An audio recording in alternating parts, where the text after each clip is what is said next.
My wife faked a debilitating mystery illness for a year, reducing me to her full-time caretaker. But I'd hidden a camera. The footage didn't just reveal her affair. It became the weapon for an action she never saw coming. My name is Ben, and I'm 46 years old. Until last year, I was a partner at a successful architectural firm, a job I loved, a career I had spent 2 decades building. I was a man who designed foundations, who understood the importance of a solid, reliable structure. I thought my marriage to Isabella was the same. 20 years, built on what I believed was a foundation of love, trust, and shared history. I was wrong. The foundation was rotten, and the entire structure of my life was about to collapse. The illness began subtly. It started with a persistent fatigue, a nagging joint pain that migrated from her knees to her shoulders. We went to our family doctor, who ran the standard tests. Everything came back normal. Probably just stress, he suggested, prescribing rest. But it didn't get better. It got worse. The fatigue became debilitating. New, more alarming symptoms appeared. Dizzy spells, muscle spasms, a brain fog that left her unable to concentrate. We embarked on a medical odyssey. We saw specialists, rheumatologists, neurologists, endocrinologists. We did MRIs, CT scans, countless blood tests. Every test came back inconclusive. Every specialist shrugged, offering vague theories: fibromyalgia, chronic fatigue syndrome, a rare autoimmune disorder, but no definitive diagnosis. It was a terrifying, frustrating time. I watched the vibrant, energetic woman I had married slowly fade, replaced by a frail, pain-ridden ghost who was often confined to our bed for days at a time. My life transformed. My career, once the center of my professional world, became a secondary concern. The late nights at the office, the site visits, the client dinners, they all became impossible. I couldn't leave her alone for that long. I made the decision to step back from my partnership, taking a much lower-paying, remote consultant role that allowed me to work from home. My partners were understanding, but I knew it was a major blow to my career. I didn't care. All that mattered was taking care of Isabella. Our home became a sick room. I learned to cook, to clean, to manage her dozens of prescriptions. I helped her bathe. I brushed her hair. I carried her from the bed to the couch on the days her legs were too weak to hold her. Our social life vanished. Friends would call, but we'd always have to cancel. "It's a bad day for Izzy," I'd whisper into the phone, a phrase that became the sad mantra of my existence. I was her husband, her nurse, her entire support system. And I was so tired. But the emotional toll was far worse than the physical one. Isabella, once so kind and loving, became irritable, demanding, and often cruel. My tireless efforts were never enough. If I cooked the wrong meal, she would accuse me of not caring about her dietary needs. If I seemed distracted by a work call, she would accuse me of prioritizing my job over her suffering. It was a masterclass in gaslighting. Her family, who lived across the country, would call, their voices thick with concern, which always curdled into subtle accusation. "Are you sure you're doing everything you can, Ben?" her mother would ask. "There are new treatments, you know. You can't just give up." I felt like I was failing at everything, drowning in a sea of guilt and exhaustion. Then, she discovered Dr. Markovich. He wasn't a real doctor. He was a holistic wellness guru with a slick website and an office in a trendy part of the city. He promised a revolutionary, non-traditional cure based on expensive herbal supplements, ozone therapy, and energy realignment. Each session cost a small fortune, none of it covered by insurance. I was skeptical, my logical architect's brain, screaming that this was quackery. But when I voiced my concerns, Isabella flew into a rage. "You don't believe me," she screamed, tears streaming down her face. "You think I'm making this up? You want me to stay sick. You just don't want to spend the money to see me get better." The accusation was so vicious, so far from the truth, that it shattered something deep inside me. I relented. I wrote the checks. I watched our savings, the money we had carefully put away for 20 years, dwindle week by week, flushed into the accounts of this charismatic charlatan. The turning point. The moment the first tiny crack appeared in the foundation of her elaborate lie was a Tuesday. It was, she claimed, one of her worst days. She hadn't gotten out of bed, hadn't eaten a thing, moaning in pain every time I checked on her. She had a treatment with Dr. Markovich that afternoon, and I had to practically carry her to the car. When I picked her up 3 hours later, she was completely drained, collapsing into the passenger seat, a picture of utter exhaustion. That evening, as I was cleaning out her purse to find a receipt for her prescriptions, my fingers brushed against a folded piece of paper tucked into a side pocket. It wasn't a medical receipt. It was a credit card slip from a high-end French restaurant downtown. It was time-stamped for 1:30 p.m. that afternoon, the exact time she was supposed to be at her treatment. The bill was for 2 people, an expensive lunch with a bottle of champagne. My mind reeled, trying to make sense of it. I tried to rationalize it. Maybe a friend had taken her out to cheer her up, but she was supposedly in agony, unable to eat, locked in a dark room with an ozone machine. The lie was so blatant, so careless, that it was like a slap in the face. For the first time in over a year, a flicker of profound, sickening doubt ignited in my mind. That flicker grew into a raging fire. The man who designed buildings, the man who lived by logic and evidence, had been ignoring the data for a year. I needed to know the truth. Not for her, but for my own sanity. The decision to install a hidden camera felt like a betrayal in itself, a violation of the trust one thought we still shared. But I had to know. I framed it in my mind as a way to help her, a way to finally capture evidence of her symptoms, a seizure, a spasm, to show the real doctors.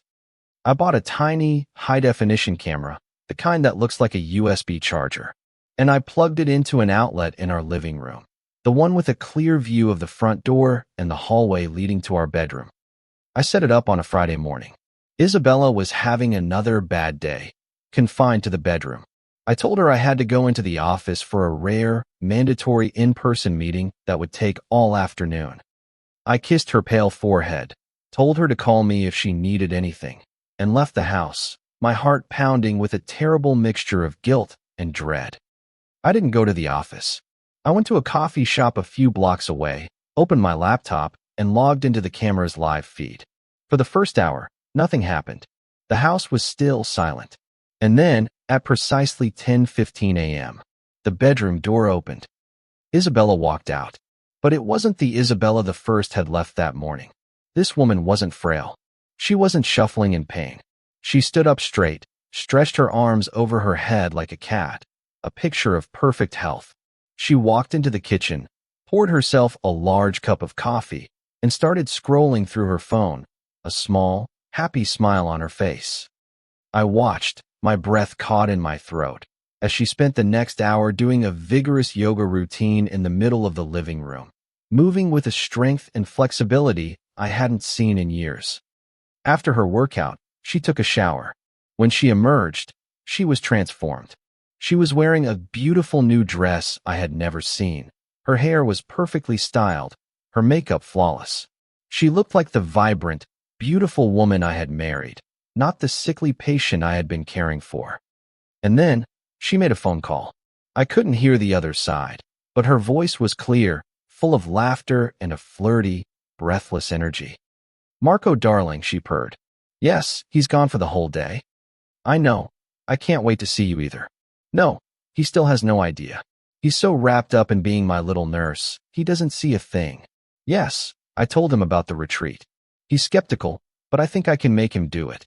If I can just get that last bit of money out of our retirement account, we can be on a beach in Costa Rica in a month, and this whole boring life will be over for good." The world tilted on its axis. Marco, Dr. Markovich, her holistic guru, was her lover. The treatments were their trysts. The illness, the pain, the suffering, it was all an act. A long, cruel, elaborate con designed to deceive me, to drain our finances, and to keep me trapped as her loyal caretaker while she planned her escape. The betrayal wasn't just infidelity. It was a profound, sadistic violation of my empathy, my sacrifice, my love. I had given up my career, my life for a lie.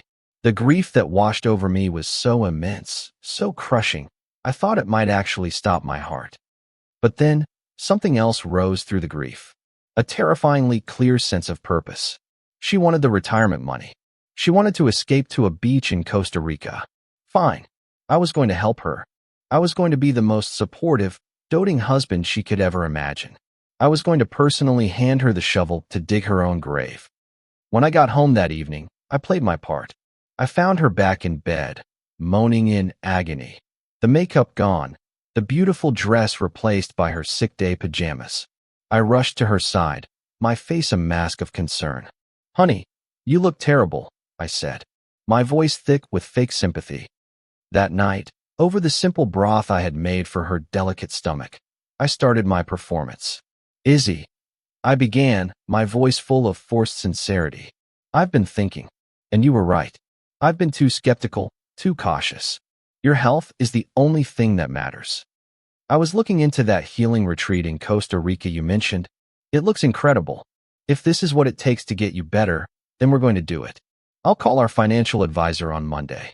We'll drain the retirement account. We'll get you the money." The look of triumphant, greedy relief that flooded her face was almost enough to make me break character. She had taken the bait. The next month was a chilling charade. I became the perfect, supportive husband. I researched flights, printed out glossy brochures of the Costa Rican sanctuary, and talked endlessly about how excited I was for her to finally get the cure she deserved. We sat in the financial advisor's office, and I put on an Oscar-worthy performance of a worried husband making the ultimate sacrifice, signing the papers to liquidate our entire future as she looked on with a barely concealed, predatory glee. The day of her flight was a masterpiece of quiet revenge. I drove her to the airport. I helped her with her bags, which were surprisingly heavy for a trip to a medical facility. I walked her to the security gate. She was glowing, a picture of health and excitement. "Thank you, Ben," she said, giving me a quick, cold kiss on the cheek. "For everything. You won't regret this." "I know," I said, looking her dead in the eye. "Have the trip of a lifetime." I watched her walk through the gate, not a single glance back. The moment she disappeared from view, I took out my phone. My first call wasn't to a lawyer. It was to her mother. "Patricia," I said, "I have something you and the entire family need to see. It's about Isabella's health. I'm sending you a video file. Please watch it all the way through." My second call was to my lawyer. "She's on the plane," I said. "File everything. Now." By the time her flight landed in San Jose, her world had been systematically dismantled. Her entire family, her parents, her siblings, her cousins, had received the compiled video evidence of her lies. The yoga, the laughing phone calls, the secret dates. They had seen the proof of her affair and her cruel deception. My lawyer had filed for an emergency divorce, citing adultery and gross financial fraud, using the videos and the restaurant receipt as irrefutable evidence. A judge, horrified by the evidence, had granted an immediate court order, freezing every asset she had to her name and granting me sole possession of the house. I spent the next 2 weeks cleaning. I packed every single one of her belongings, her expensive new clothes, her books, her photos, into boxes and put them in a cheap storage unit in the industrial part of town. I hired a locksmith and changed every lock on the house. And then I waited. 2 weeks later, my phone rang. It was her, calling from a payphone at the airport. Her voice was a hysterical shriek. "Ben, what is going on? My cards are all declined. The bank account is empty. Marco is gone. He took the money, Ben. He took all of it." I let her frantic accusations hang in the air for a moment. "Yes, Sarah," I said, my voice calm and even. "That's what con artists do. They take the money and they run. I believe the term for people like you is an easy mark." There was a stunned silence. What are you talking about?" she stammered. "I know everything, Isabella," I said, letting every word land with the weight of a hammer blow. "I know about Marco. I know about the affair. I know you faked your illness for over a year. I have videos. Your family has the videos. My lawyer has the videos. And the court? They also have the videos." I could hear her ragged, panicked breathing. The locks on the house have been changed. I continued, my voice devoid of any emotion. Your things are in a storage unit. The key is with my lawyer, along with the divorce papers that were served to you the moment you stepped on that plane. You wanted a new life. Congratulations. This is it. She started screaming then, a torrent of curses and threats and pathetic, desperate pleas. I didn't say a word. I just listened until she had exhausted herself. You knew, she finally whispered, her voice a hoarse rasp. You knew he was a con artist, and you let me go? You were a grown woman making a conscious choice to betray your family and steal your children's future, I said. My only job was to protect my kids from the fallout of your decisions. You didn't want a husband, Isabella. You wanted a victim. You just picked the wrong one. I hung up the phone. The house was quiet, but it was a clean, peaceful silence. The financial damage was immense, a deep wound that would take years to heal. But the lie was gone. The toxic presence that had poisoned my home was gone. I was free. The last I heard, Isabella was a ghost, disowned by her family, abandoned by her lover, with no money and no home. She had simply disappeared. She had built her entire escape on a foundation of lies. And when it all came crashing down, there was nothing left. I had my children. I had my home. I had my integrity. And that was a foundation that would never break.